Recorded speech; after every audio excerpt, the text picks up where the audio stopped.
ನಮಸ್ಕಾರ. ಕಳೆದ ಒಂದು ತಿಂಗಳಿಂದ ಕೊಡಗು ಜಿಲ್ಲೆಯಲ್ಲಿ ನಡೀತಾ ಇರುವಂತಹ ಆರೋಪ ಪ್ರತ್ಯಾರೋಪ ಬಹಳ ಮುಖ್ಯವಾಗಿ ಜನಾಂಗಗಳ ನಿಂದನೆ.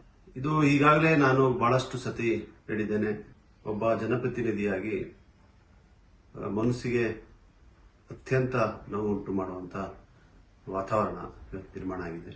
ನಾನು ಎಲ್ಲರಲ್ಲೂ ಮನವಿಯನ್ನು ಮಾಡಲಿಕ್ಕೆ ಬಯಸ್ತೇನೆ. ದಯವಿಟ್ಟು ಶಾಂತಿಯನ್ನ ಕಾಪಾಡಿ.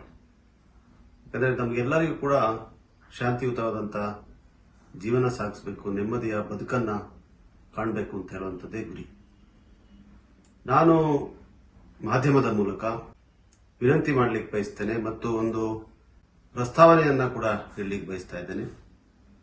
ಎರಡೂ ಜನಾಂಗದ ನಾಯಕರು, ಅದು ಅರೆಭಾಷೆ ಹಾಗೂ ಕೊಡವರು ಜನಾಂಗದ ನಾಯಕರು, ಫೆಡರೇಷನ್ನ ಅಧ್ಯಕ್ಷರು ಮತ್ತು ವಿವಿಧ ಅಧಿಕೃತವಾಗಿ ಸ್ಥಾಪಿತವಾಗಿರುವಂತಹ ನೈಜ ಸಂಘಟನೆಗಳ ಮುಖಂಡರು ಜೊತೆಗೆ ಸೇರಿ ಸಂಧಾನದ ಮೂಲಕ, ಮಾತುಕತೆ ಮೂಲಕ ಇದನ್ನ ಬಗೆಹರಿಸೋದು ಸೂಕ್ತ.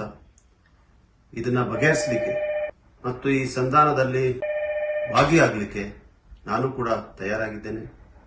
ತಾವೆಲ್ಲರೂ ಜೊತೆ ಸೇರಿದ್ರೆ ನಾನು ಕೂಡ ಬಂದು ಇದನ್ನು ಶಾಂತಿಯುತವಾಗಿ ಒಂದು ಶಾಶ್ವತವಾಗಿ ಪರಿಹರಿಸಲಿಕ್ಕೆ ಪ್ರಾಮಾಣಿಕ ಪ್ರಯತ್ನ ಮಾಡಲಿಕ್ಕೆ ಮುಂದಾಗಲಿಕ್ಕೆ ನಾನು ತಯಾರಾಗಿದ್ದೇನೆ ಅಂತ ಕೂಡ ಇವತ್ತು ಹೇಳಲಿಕ್ಕೆ ಬಯಸ್ತಾ ಇದ್ದೇನೆ. ಬಹಳ ಮುಖ್ಯವಾಗಿ ಕೊಡಗು ಜಿಲ್ಲೆಯಲ್ಲಿ 7 ಲಕ್ಷಕ್ಕಿಂತ ಹೆಚ್ಚು ಜನವಾಸವಾಗಿರುತ್ತದೆ. ಅದು ಕೇವಲ 1 ಅಥವಾ 2 ಜನಾಂಗಗಳಿಗೆ ಸೀಮಿತವಾದಂತಹ ಜಿಲ್ಲೆ ಅಲ್ಲ. ವಿವಿಧ ಜನಾಂಗಗಳು, ಜಾತಿ, ಧರ್ಮ ಎಲ್ಲವನ್ನು ಪಾಲನೆ ಮಾಡಿ ಶಾಂತಿಯುತವಾಗಿ ಜೀವನವನ್ನ ಬದುಕನ್ನ ನಡೆಸ್ತಾ ಇರುವಂತಹ ಜನಾಂಗದ ಜನ ಅಲ್ಲಿ ವಾಸವಿದ್ದಾರೆ. ಅದರಿಂದ ಎಲ್ಲರನ್ನೂ ಕೂಡ ನಾವು ಗಣನೆಗೆ ತಗೋಬೇಕು.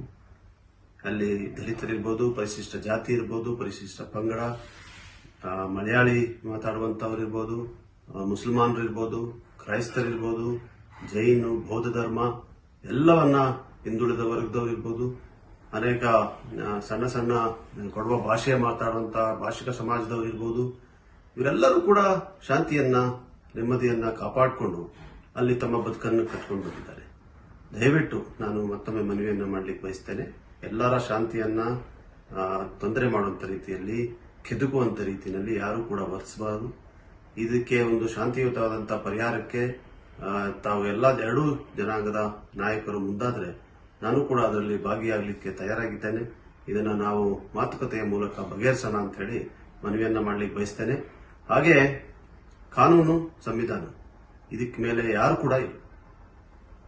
ಕೂಡ ಇಲ್ಲ. ನಮ್ಮ ಸಂವಿಧಾನವೇ ಶ್ರೇಷ್ಠ, ನಮ್ಮ ಕಾನೂನೇ ಶ್ರೇಷ್ಠ ಅಂತ ಹೇಳಲಿಕ್ಕೆ ಬಯಸ್ತೇನೆ. ಕಾನೂನಿನ ಮುರಿಯುವಂತ ಪ್ರಯತ್ನ ಮಾಡಿದ್ರೆ ಯಾರನ್ನು ಕೂಡ ನಾವು ಸಹಿಸೋದಿಲ್ಲ. ಶಾಂತಿಯನ್ನ ಕೆದರುವಂತ ಕೃತ್ಯಕ್ಕೆ ಕೈ ಹಾಕೋದು ಕೂಡ ನಾವು ಸಹಿಸೋದಿಲ್ಲ ಅಂತ ಕೂಡ ಹೇಳುವಂತ ಸಂದೇಶವನ್ನ ಇವತ್ತು ಕಳಿಸ್ಲಿಕ್ಕೆ ಬಯಸ್ತೇನೆ.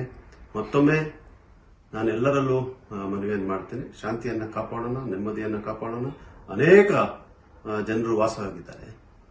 ಅದರಿಂದ ಈ ಸಮಸ್ಯೆಯನ್ನ ಬೇರೆಯವರ ಸಮಸ್ಯೆ ಕೂಡ ಆಗಿ ಇವತ್ತು ಉದ್ಭವ ಆಗಿದೆ. ಇದನ್ನು ಬಗೆಹರಿಸೋದು ಸೂಕ್ತ. ದಯವಿಟ್ಟು ಈ ಪ್ರಕ್ರಿಯೆಗೆ ಎಲ್ಲರೂ ಕೂಡ ಮುಂದಾಗಿ ಅಂತ ಕೇಳಿಕೊಂಡು ತಮ್ಮಲ್ಲಿ ಮನವಿಯನ್ನು ಮಾಡಲಿಕ್ಕೆ ಬಯಸ್ತೇನೆ. ನಮಸ್ಕಾರ.